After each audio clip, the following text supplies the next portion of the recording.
Ya hasta ahora contactamos vía telemática al economista Mauricio Pozo, analista económico y ex ministro de Finanzas. Economista, buenos días, gracias por acompañarnos. ¿Cómo está usted?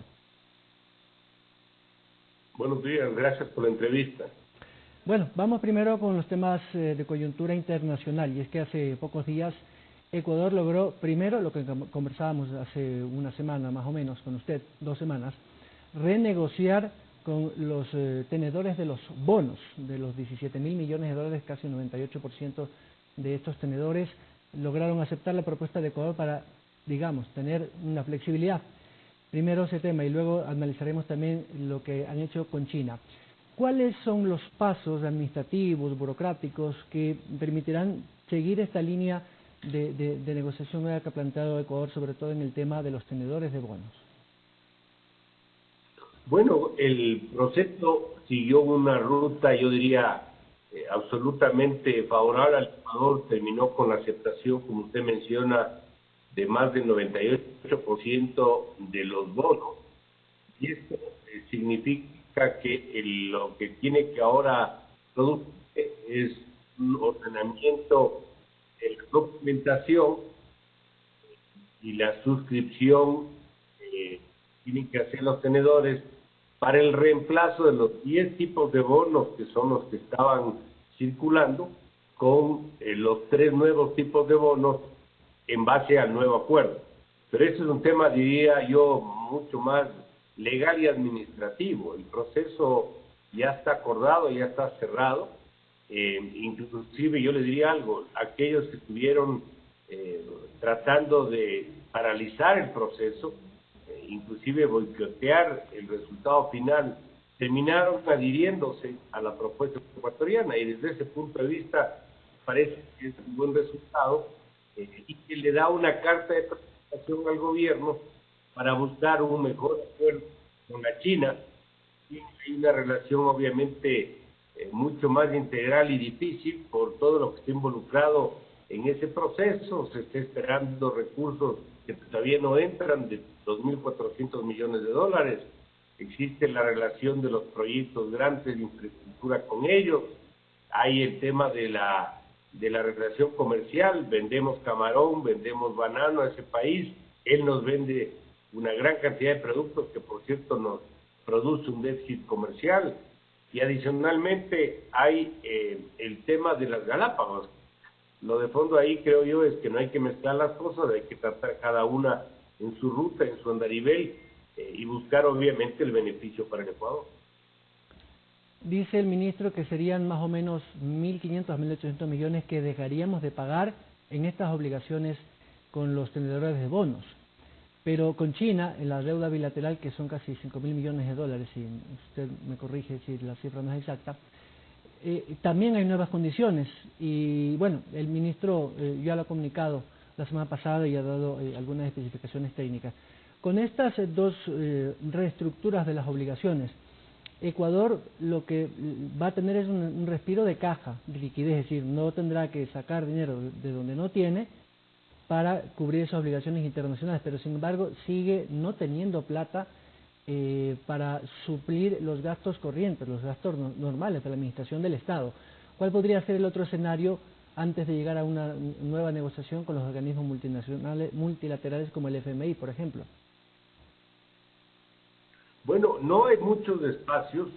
Como usted bien anota, el acuerdo que se llegó con los tenedores lo que hace es quitarle presión de gasto al gobierno. Es decir, en vez de destinar, por ejemplo, los 1.360 millones, que era lo que estaba previsto para este año, que ya no se va a pagar, y lo que se iba a pagar en los 2 siguientes gobiernos, que en el grueso significa 16.000 millones, que ya no se tiene que cumplir, sino que entre en el nuevo calendario de pagos, le quita presión al Estado, pero no le resuelve el problema de que entró plata. Es decir, la liquidez significa que el país requiere atraer recursos. Este acuerdo no significa que le va a entrar plata. Igual en el caso de la deuda con China. Los 500 millones que se anunció que ya no vamos a pagar o que se va a ahorrar el Estado, no quiere decir que va a entrar los 500 millones ni ninguna otra cifra.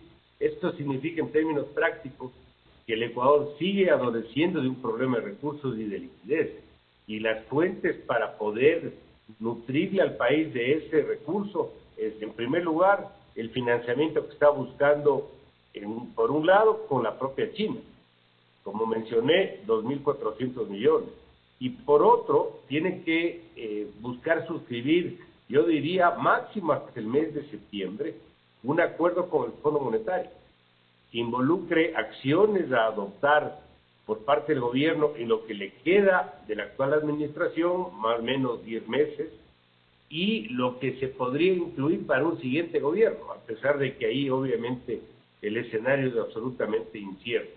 Esas son las fuentes, o sea, los dólares vienen de afuera, no hay capacidad de impresión interna.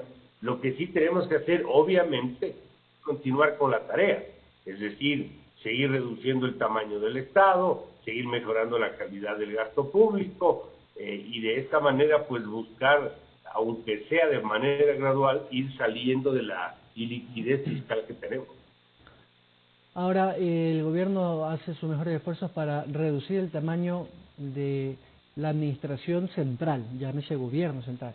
Pero hay entidades autónomas que tienen sus propios recursos, sus propios ingresos y que igual están apretando a la caja fiscal en general, porque del mismo baúl salen todos los recursos.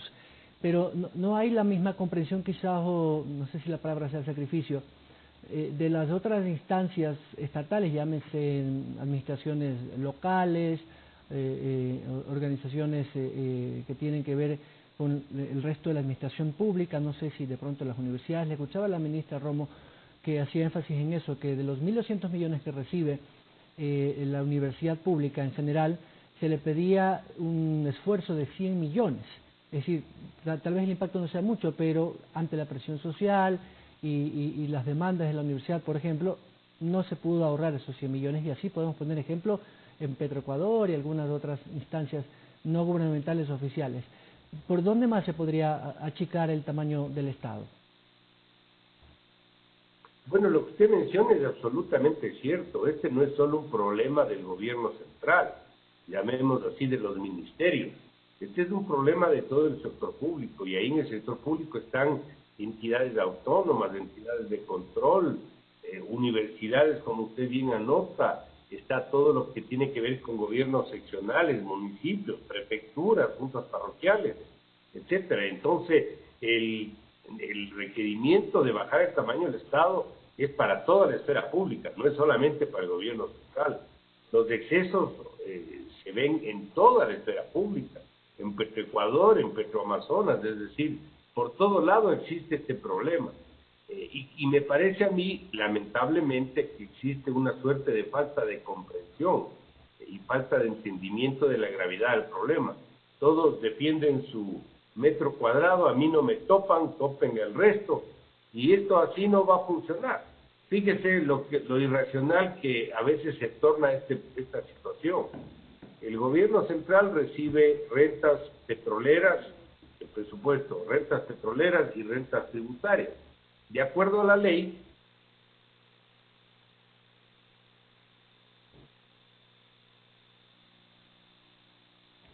tuvimos un pequeño problema en la conexión de internet. Vamos a ver si recuperamos la conexión con el economista Mauricio Pozo a propósito de este análisis que estamos haciendo de la coyuntura económica y de las obligaciones que Ecuador tiene, y nos comentaba la disminución del tamaño del Estado, que tiene que hacerlo el sector público en general, no solamente la administración central del gobierno, y es donde hay grandes dificultades porque no hay la misma visión colaborativa de todos los sectores de las funciones estatales. Antes de volver a retomar la conexión con el economista Pozo, vamos